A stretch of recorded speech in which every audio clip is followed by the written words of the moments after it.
మీ business ఏదైనా మీ ఊర్లో promotion చేయాలంటే అది సుమన్ టీవీతోనే సాధ్యం. ఇప్పుడే సంప్రదించండి. Welcome to Suman TV. నేను వినయ్. డిసెంబర్ 1 అంతర్జాతీయ ఎయిడ్స్ దినోత్సవంగా పరిగణిస్తారు. ప్రాణాంతక వ్యాధుల్లో ముఖ్యమైనది ఎయిడ్స్. ఎయిడ్స్ పలు కారణాల వల్ల వస్తుంది.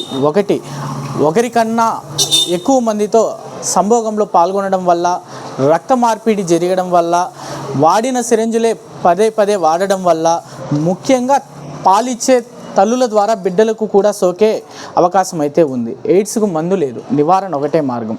ఎయిడ్స్ పట్ల అనేక మంది ప్రాణాలను అయితే కోల్పోతున్నారు. ఎయిడ్స్ దినోత్సవంగా విద్యా వైద్య అధికారులు నిమ్మనపల్లిలో ఇంటర్ విద్యార్థులతో మానవహారంగా ర్యాలీ నిర్వహించి ప్రజలకు ఎయిడ్స్ పట్ల అవగాహన కల్పించారు. నా పేరు ఎం రామాంజులు. గవర్నమెంట్ జూనియర్ కాలేజీలో ఎన్ఎస్ఎస్ ప్రోగ్రామ్ ఆఫీసర్గా పనిచేస్తున్నాను. ఈరోజు ఎయిడ్స్ దినోత్సవం సందర్భంగా, ప్రపంచ ఎయిడ్స్ దినోత్సవం సందర్భంగా పిల్లల అందరినీ ర్యాలీగా తీసుకువచ్చి ఎయిడ్స్ రోగం పట్ల అవగాహన కల్పిస్తున్నాము. ప్రజలందరూ ఈ యొక్క ఎయిడ్స్ గురించి తెలుసుకోవాలా. ఎయిడ్స్కు మందు లేదు, నివారణ ఒకటే మార్గం అని చెప్పేసి ప్రజలందరికీ తెలియజేయడం జరుగుతున్నది. ఈ కార్యక్రమంలో పిల్లలందరూ కూడా చాలా ఉత్సాహంగా పాల్గొంటున్నారు. దీన్ని ప్రజలందరికీ కూడా తెలియజేస్తున్నాము. ఈ కార్యక్రమంలో మెడికల్ డిపార్ట్మెంట్ వాళ్ళు కూడా ఉత్సాహంగా పాల్గొని ఈ కార్యక్రమాన్ని జయప్రదము చేస్తూ ఉన్నారు. ఎయిడ్స్ అనేటువంటిది ఎక్కువ మందితో సంబంధాలు పెట్టుకోవడం వల్ల వస్తున్నది. కాబట్టి అటువంటి సంబంధాలకు దూరంగా ఉండాలని వారి యొక్క శ్రేయస్సును దృష్టిలో పెట్టుకునేసి తెలియని వాళ్ళకు తెలియజేస్తూ వాళ్ళకు అవగాహన కల్పిస్తున్నాము.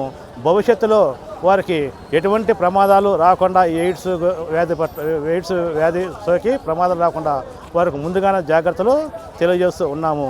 ఇక మా కళాశాల తరఫున ఈ కార్యక్రమం పాల్గొన్నటువంటి పోలీస్ డిపార్ట్మెంట్ వారికి, మన హెల్త్ డిపార్ట్మెంట్ వారికి, దీంట్లో పాల్గొనే మా ఉపాధ్యాయులకు, విద్యార్థులకు, మీడియా వారికి మేము కృతజ్ఞతలు తెలియజేసుకుంటూ విరమిస్తున్నాను.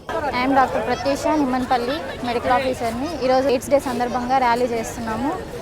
ఈ ర్యాలీలో మాకు హెల్ప్గా నిమ్మన్పల్లి జూనియర్ కాలేజ్ స్టూడెంట్స్ని వాళ్ళ ప్రిన్సిపల్ సార్ని అడిగి మాతో కలుపుకోవడం జరుగుతుంది.